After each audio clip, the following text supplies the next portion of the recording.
Supaya jantung tetap sehat, saya harus makan apa? Supaya ginjal saya sehat, makan apa? Supaya otak saya sehat, makan apa? Supaya paru saya sehat, gitu. Kista, tumor pasti akan muncul. Dan penyebab hiperestrogen dari mana? Muasalnya adalah dari bermasalahnya pencernaan tadi, dari leaky gut tadi itulah.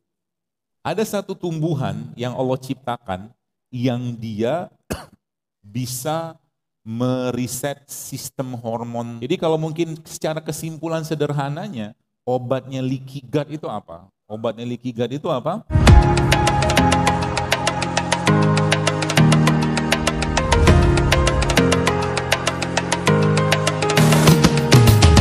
Jahe begini ya Anda parut mungkin. Jadi sebenarnya infus water itu ada ilmu barunya. Jadi infusan itu kalau teman-teman ini di grade, diparut itu lebih cepat dia menyerap atau terabsorpsi dengan air. Jadi bikin infusan itu semakin kecil ini semakin bagus. Jadi kalau Anda cemplungin, ini boleh nggak cemplungin? Boleh, tapi lebih bagusnya Anda parut dulu. Ya, kupas nanti diparut. Harus baru-baru masuk ke dalam infusan. Nanti kasih air, kasih madu sebentar, tunggu beberapa jam sehingga dia bisa larut dengan sempurna. Itulah yang namanya konsep nano. Gitu kan. Semakin nano semakin bagus. Semakin banyak dia terserap ke badan kita. Ya. Dan sumber asam amino yang tidak kalah pentingnya yang kita bisa dapatkan di Indonesia adalah, kenapa asam amino? Karena gen badan kita itu bahan bakunya asam amino. Dan asam amino terbaik ada pada kurma, ada pada madu. Dan tidak kalah pentingnya adalah ada juga pada air kelapa. Air kelapa itu sumber asam amino yang luar biasa. Ya. Jadi kalau Anda mau nyobain nanti di rumah, bisa tuh air kelapa. Kelapa-kelapa yang masih ingusan, dagingnya yang masih muda itu, Anda blender sama ini. Boleh toppingannya bisa Anda ubah. Toppingannya bisa Anda ubah, bisa jahe, bisa kurma, bisa kunyit. Nanti tunggu beberapa saat sampai dia turun dan dia surnatannya, endapannya turun. Itu akan jadi minuman perbaikan gen. Kasih madu sedikit. Sana belum ada kayak tadi. Di bazar belum ada tuh yang bikin. Belum ada kan? Air kelapa. Ada? Oh ada. Jadi balik sana. Nanti habis ini, habis kajian, main-main ke bazar. Ya. Borongin semua. Hah? Sudah habis. Masih banyak yang lain kok, tenang aja. Ada semprotan apa tadi di fermentasi. Kata kuncinya fermentasi itu luar biasa. Karena tubuh kita, teman sekalian, butuh sesuatu yang bersifat probiotik. Probiotik itu pasti fermentasi. Maka kimchi, makanan yang Korea itu kan di acknowledge atau diakui sebagai makanan tersehat di dunia. Kimchi. Kenapa? Karena fermentasi. Ya. Indonesia punya makanan tersehat juga namanya tempe. Ya. Tempe itu makanan yang sangat-sangat sehat. Kalau Anda makan tempe, maka makanlah yang jadi bahan bakarnya biotik yang ada pada tempe tadi. Jadi probiotik itu makanannya prebiotik. Probiotik makanannya prebiotik. Prebiotik dari mana dapatnya? Dari buah, dari sayur, dari rempah-rempah. Gitu. Jadi pagi-pagi itu lagi-lagi tidak perlu banyak makan ya, kalau mau cobain makan sedikit saja udah cukup, buah atau kurma ya, atau sedikit prebiotik atau probiotik, misalkan kurma sama tempe, nanti siang baru makan. Seperti itu ya. Jadi juga yang tidak kalah pentingnya, kita butuh lemak. Kita butuh lemak. Di depan saya ini kan ada kacang almond. Ya. Kacang yang dimaksud yang saya sebutkan atau mungkin dalam surat itu sebenarnya kacang-kacang yang mengandung lemak-lemak yang baik. Ya, ini kenari. Oh ini kenari, maaf. Ini kenari. Ya. Ini produk lokal kan? Ya. Termasuk kacang yang baik. Ini bisa dibikin dressing juga, bisa dibikin kalau Anda tidak ketemu chickpeas atau kacang Arab, ini juga bisa dibikin sebagai untuk bikin humus. Humus itu makanan Arab, itu yang kacang Arab, lalu dipecahin, dihancurin, di smash, kemudian dikasih zaitun, dikasih salt, kasih pepper. Ini juga bisa pakai kacang kenari. Dan bisa buat dressing juga. Ya, karena dia mengandung protein dan lemak yang baik. Ya. Kacang apa yang kita perlu konsumsi ya? Termasuk ini juga bagus. Kacang kenari, mungkin ada almond, ada walnut, ada hazelnut, ada apalagi itu Brazil nut atau kacang-kacang lokal yang tidak mempengaruhi hormon. Contohnya mempengaruhi hormon apa?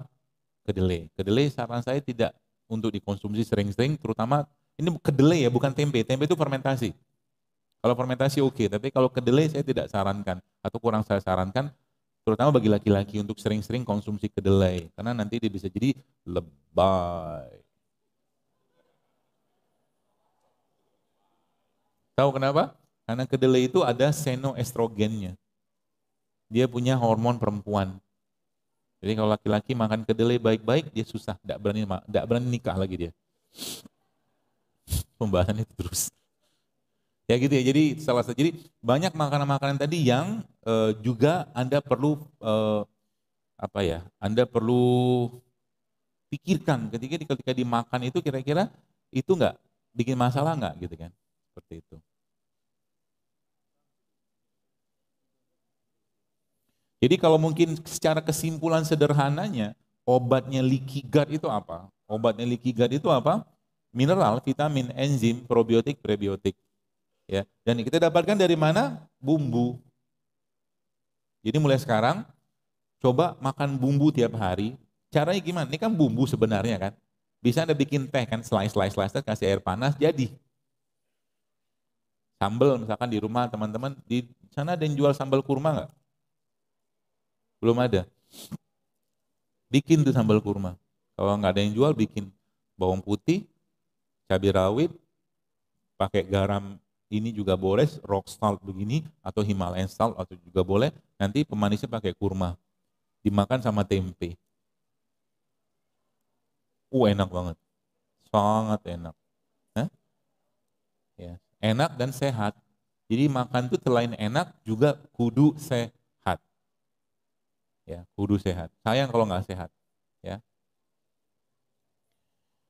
tuh.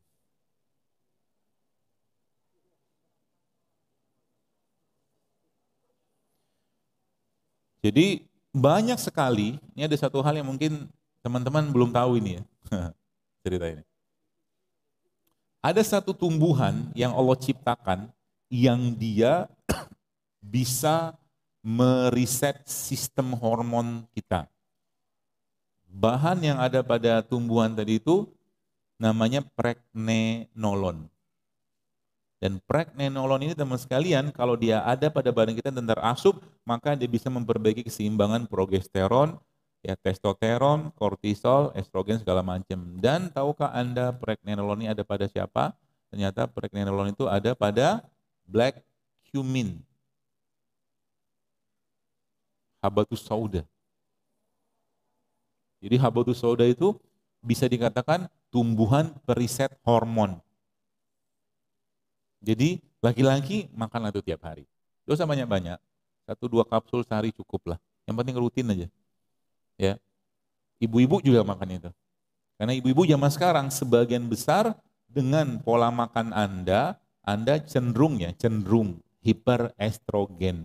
Kalau hiperestrogen, kista, tumor pasti akan muncul. Dan penyebab hiperestrogen dari mana? Asalnya adalah dari bermasalahnya pencernaan tadi dari leaky gut gitu loh. Ya. Maka kalau akhwat-akhwat di sini ada temannya, yuk baksoan yuk. Bye-bye, saya sudah nggak mau lagi. Kecuali baksonya beli di situ. Ada nggak jual bakso? Oh nggak ada, belum ada. Ya. Baksonya sehat. Ya. Jadi bikin bakso sehat berarti bisa nggak? Bisa. Ya.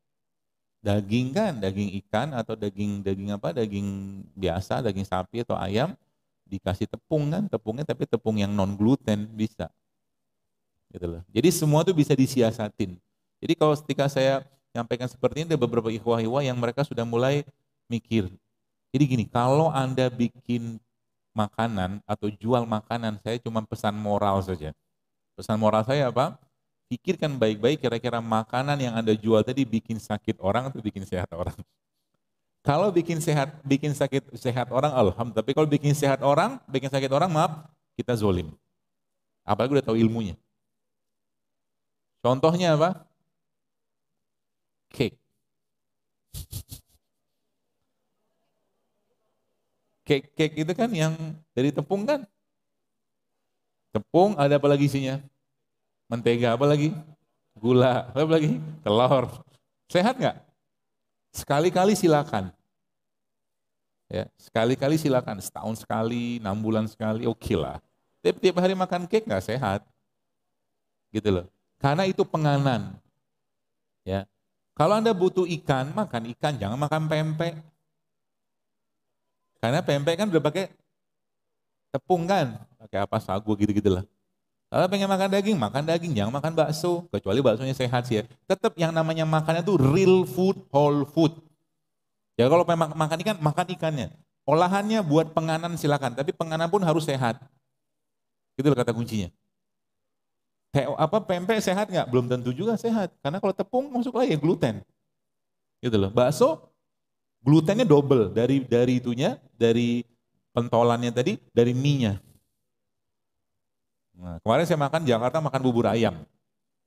Dokter makan bubur ayam, makan. Saya ambil kuahnya, saya kasih daun bawang, daun seledri, saya kasih kacang sedikit sama sambal. Itu bubur ayamnya saya. Ayamnya saya nggak mau makan, karena ayamnya ayam potong kan, ayam negeri. Jadi semakin banyak orang yang paham begini Pak Bu, akan semakin besar tercipta peluang sebenarnya. Peluang makanan sehat. Itu subhanallah salah satu jamaah saya juga, dia akhirnya dari resep-resep saya itu dia Masya Allah bisa berjualan sekarang sehari bisa 500-an botol. Maksudnya kenapa? Karena ada orang memang pengennya beli, nggak mau bikin, males. Kan begitu, sunatullah begitu. Tetap akan ada pembeli, tetap ada penjual gitu. Jangan khawatir. Ya. Semakin yang banyak yang bikin, semakin bagus, semakin lambat. Negeri ini bisa jauh lebih baik. Ya, kenapa? Karena memang Pak Dokter, Bu Dokter ngurusin orang sakit. Anda tidak akan datang ke mereka kalau sehat, betul? Silaturahim, gitu kan? Soan, ziarah, ukhuwah, gitu kan? Apa kabar dok? Gitu kan? Enggak. Tapi ke depan nanti dokter, yang mereka akan bahas adalah bagaimana supaya jantung tetap sehat. Jadi fase penyakit itu sudah selesai. Sekarang supaya jantung tetap sehat, saya harus makan apa? Gitu nanti ke depan. Supaya ginjal saya sehat, makan apa? Supaya otak saya sehat, makan apa? Supaya paru saya sehat, gitu. Kedepannya kayak begitu nanti. Karena fase penyakit, kalau sekarang kita masih pada fase ini, ngurusin penyakit belum kelar. Kenapa ngurusin penyakit belum kelar? Belum kelar karena lihat warung-warung yang ada di kampung-kampung kita sekarang. Udah banyak makanan gak layak dimakan.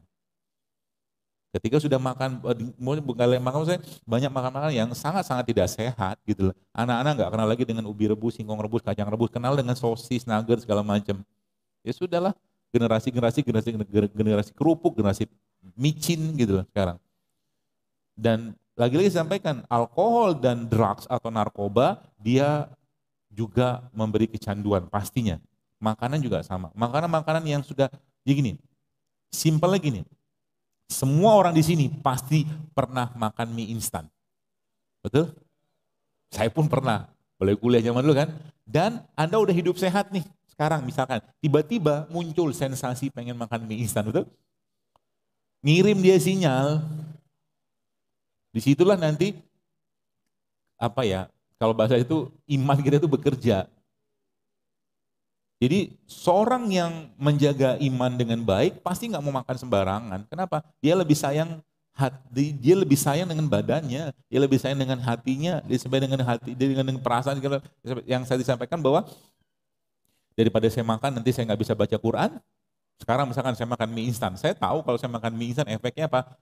Besoknya tenggorokan saya pasti sakit. Saya nggak bisa baca Quran dengan baik. Pasti begitu. Saya misalkan pengen makan ini kan, tiba-tiba pengen. Tapi kalau saya tahu kalau saya makan ini, efeknya begini. Ngapain juga nyusahin diri. Mendingan cari makan yang sehat. Makanya kalau saya biasanya di kulkas di rumah saya, biasanya saya penuhin dengan buah.